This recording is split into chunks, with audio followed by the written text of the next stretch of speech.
Another fourth quarter lead for the New York Giants and another loss. They are now 2-9 on the season, and it was so obvious they were going to lose this game in the fourth quarter. We got a lot to discuss. Abdul Carter essentially being suspended for the first drive of the game and a whole lot more. But you know the drill. We will do this on every single video until it happens. If you want the New York Giants to fire Joe Schoen and become a winning organization yet again, hit that thumbs up icon and type real one down below.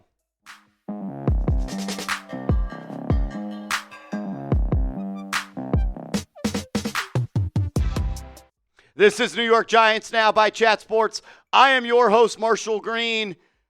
Another day, and it's the same song and the same dance. The New York Giants lose a game where they had the lead in the fourth quarter. Doesn't matter who the coach is, and they lose. It's weird because the New York Giants told us on Monday or Tuesday, we're going to fire Brian Daboll because we believe Joe Schoen has built a nucleus of talent that should be producing more wins than they do. Different coach, same result. Fourth quarter lead, choked away. You know why?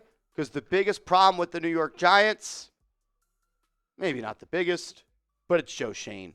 Joe Schoen cannot build a football team that knows how to win games because he's not a winner, and you need one of those to build a winner.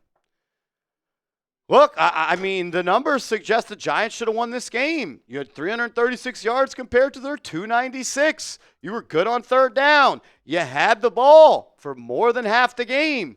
But when your defense needed to get a stop, they didn't. This is now the fifth game this season where the New York Giants had an opportunity. What did Michael Strahan used to say? Stomp them out! And the New York Giants instead, they helped their enemy off the ground and gave them the weapon and gave them the opportunity to land the kill shot. When is Abdul Carter going to make a play in crunch time? Am I worried about Abdul Carter? No. Do I think Abdul Carter is a bust? No. Do I think Abdul Carter has been underwhelming? Yes. Did Abdul Carter get suspended for the first drive of the game because of off the field stuff? Yes. He said he made a mistake during the week and he knows his actions have consequences. You have the fifth highest paid defense. And you had a chance today to close it out against the Packers on defense.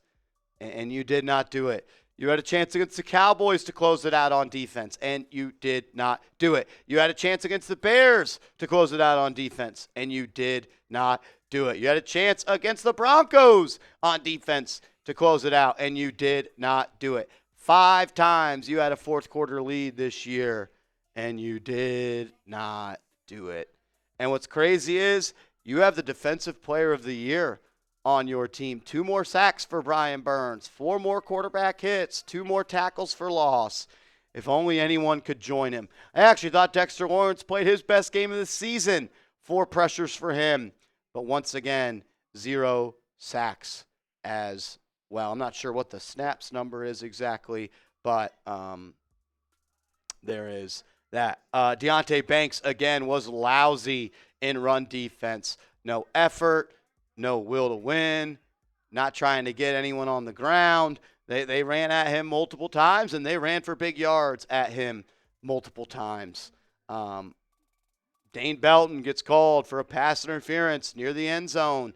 That causes him to be flagged. Dane Belton for fourth-round pick. Deonte Banks, first-round pick. None of the high draft picks the Giants ever pick make a play. On offense, I thought Jameis Winston was solid, and I blame the interception on the end on Jalin Hyatt. He quit on his route.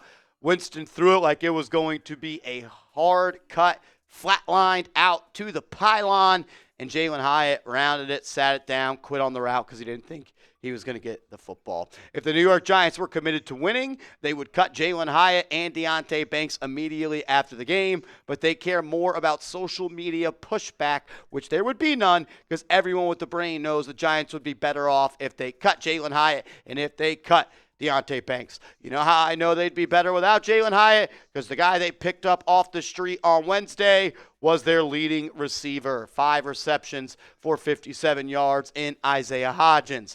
Now, only if the New York Giants knew they should have picked him up 10 weeks ago, like we told you the New York Giants should have picked him up 10 weeks ago. It's tough, man. It is tough to watch this team play football and lose games, game after game after game. In crunch time, hearts are broken.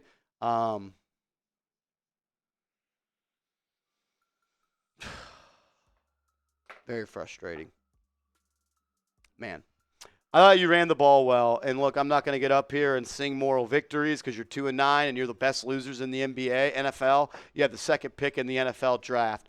But I thought you ran the shit out of the football today. 16 carries for 44 yards for Devin Singletary. He also had 2 total touchdowns. And I thought Tyrone Tracy got back to being who he was last year. This was the most physical. I thought he ran with heart. I thought he ran with pride. His feet were moving, and he did a good job. 19 carries for 88 yards. Wan'Dale Robinson had a drop early on in the game that a lot of people said should have been challenged. I believe it was a catch, but it was ruled a drop. You should leave no doubt. He also dropped another ball, which probably won't be ruled as a drop, but it did bounce off of his arms. I just have a hard time paying a slot receiver that can only play in the slot, can't make contested catches, has the catch radius the size of just his shoulder-to-shoulder length, any big-time money in free agency. I cannot, I will not, and I'm not the GM. I get it. I would not pay him a dime to return next year.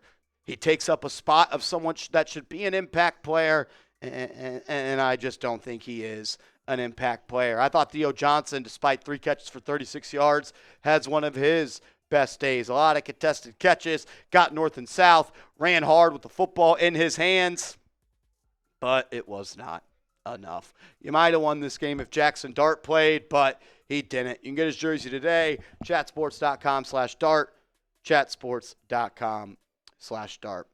Another Sunday with another lead in the fourth quarter, and you did not get it done. If you had to ask me, Marshall, what felt different in Mike Kafka's first game, I don't really feel like much was different. He said he would have gone for 2 if the Giants scored at the end of the game to try to win it. I like that, but it doesn't even matter at this point. There was a clear dedication to wanting to run the football. I'm curious to know how much the wind and the weather kind of factored into that. As Jameis Winston on his fourth quarter interception says, timing and execution is so important in this game. When you don't have the reps with some of your teammates, you've got to capitalize on those moments and continue to work even harder. That's the nicest way of saying Jalin Hyatt hung him out to dry. Oh, I don't know. Andrew Connell, you got anything else to add to this one? I just feel as if, man, the losses feel inevitable at this point. They are starting to stack, and I don't know when the next win is coming for this football team. Yeah, I mean, we talked about it kind of leading up to this post-game show. After the game, we're just numb at this point. Like, this fourth quarter blown lead didn't even do anything to us. Sure, it sucks. We're sad. We're upset. But, like, this is the Giants that we've come to expect. And there are kids who are almost teenagers who have only known the Giants being losers their entire life. The organization has fallen from where they used to be, and you just can't expect them to do the right thing or win anymore. It's frustrating. It's sad. The fans deserve better, and everyone, like it's everyone in the organization, the GM, the coaches, the owner, the players. Everyone needs to do a better job. They need to look in the mirror and figure it out, because whatever they're doing right now is just not working. So it pisses me the hell off that Abdul Carter did something off the field that resulted in him getting suspended the first drive of the game. It's one thing to not produce. It's another thing to be an asshole. And the only way you get suspended for the first drive of the game by an interim head coach is by being an asshole. I bet he missed a meeting. I bet he was late to a practice. One of those two things, just not being a professional. Listen, and yeah, we have supported Abdul Carter and talked about how he's making an impact, even though those sack numbers have not come. You have not done anything in this league to earn the right to do that. You should never do that, no matter how good you are. You should be, if you're the best player on the team, you should be showing up the earliest. You should be putting in all that extra work, setting an example for your teammates. And for a rookie to come in to do that, whatever it was, who knows, it's just not acceptable. And you got to be better than that. And listen, he's not the reason the Giants are 2-9, but it's little things like that. But he's a part of the Giants for the next 5 years. Everything adds up, and if everyone's doing that, everyone's just not giving 1% less than what they need to, it's going to add up, and that's the reason why the Giants are 2-9. He's supposed to be an All-Pro. He's supposed to be a Hall of Fame player, and now he's not even a leader in the locker room. That's very upsetting to me. Yeah, and we have been some of his biggest supporters. 100%. We stood up here and took bullets for people that want to call him a bust, that he's no good. It's really hard to defend somebody that doesn't do what is needed on the field. But when you put the cherry on top that you're a bad teammate and not a leader, and you don't represent what it's supposed to be a winner, it's hard for me to have your back on that. Makes me not want to when you're doing all those things and you're not. We're giving it everything to support you. You're not doing everything you can to win. You can give your effort out there on the field, but if you're not doing the preparation, you're not going to the meetings, you're not practicing hard, you're not doing everything you can to win.